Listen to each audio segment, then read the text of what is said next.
తెలుగు తమ్ముళ్ల పండగ రోజు రానే వచ్చింది. పచ్చతోరణాలు జెండాలతో గండిపేట పసుపుమయమైంది. 2 రోజుల పార్టీ పండగ కోసం భారీ ఏర్పాట్లు చేశారు. 25,000 మంది కార్యకర్తలు తరలివస్తారని ఓ అంచనా. 10 ఏళ్ల విరామం తర్వాత టీడీపీకి మళ్లీ అధికారం దక్కింది. తెలంగాణలో సైకిల్కు పంక్చర్ కాగా ఏపీలో జోరు కొనసాగింది.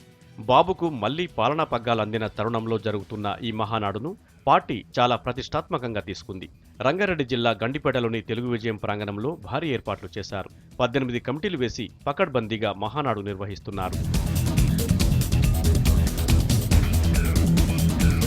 తొలి రోజు ప్రతినిధుల నమోదు ఉంటుంది. ఎగ్జిబిషన్, రక్తదాన శిబిరాల ప్రారంభం, పార్టీ జెండా ఆవిష్కరణ, జ్యోతి ప్రజ్వలన కార్యక్రమాలు ఉంటాయి.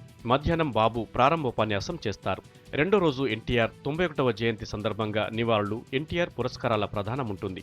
ఎన్టీఆర్ ఘాట్ నుంచి గండిపేటకు మోటార్ బైక్ ర్యాలీ నిర్వహిస్తారు. తెలంగాణ, ఏపీకి ప్రత్యేక కమిటీల ఏర్పాటుపై చర్చించే అవకాశం ఉంది.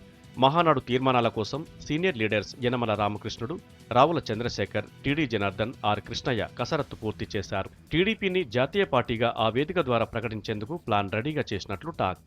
ప్రతి స్టేజ్కి, ప్రతి మానాడికి ఒక ప్రత్యేకత ఉండేది. కానీ ఈసారి మా పార్టీ జాతీయ పార్టీ అయింది.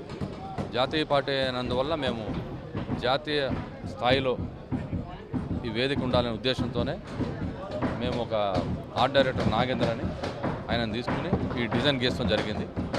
ఇది టోటల్గా జాతీయ పార్టీకి సంబంధించిన నాయకులకు సంబంధించిన స్టేజ్గానే ఆ విధంగానే మేము డిజైన్ తయారు చేసాం. మహానాడుకు లోకేష్, బాలయ్య ప్రధాన ఆకర్షణగా నిలవనున్నారు. ఎన్టీఆర్ ఫ్యామిలీ నుంచి ఎంతమంది హాజరవుతారనేది సస్పెన్స్గా మారింది. హరికృష్ణ జూనియర్ మహానాడుకు వస్తారని పార్టీ నేతలు చెబుతున్నారు. జనసేన అధినేత పవన్ కళ్యాణ్ను కూడా ఆహ్వానించే అవకాశం ఉన్నట్లు సమాచారం. ఉమ్మడి రాష్ట్రంలో చివరి మహానాడును సక్సెస్ చేసేందుకు తెలుగు తమ్ముళ్లు చెమటోడ్చుతున్నారు.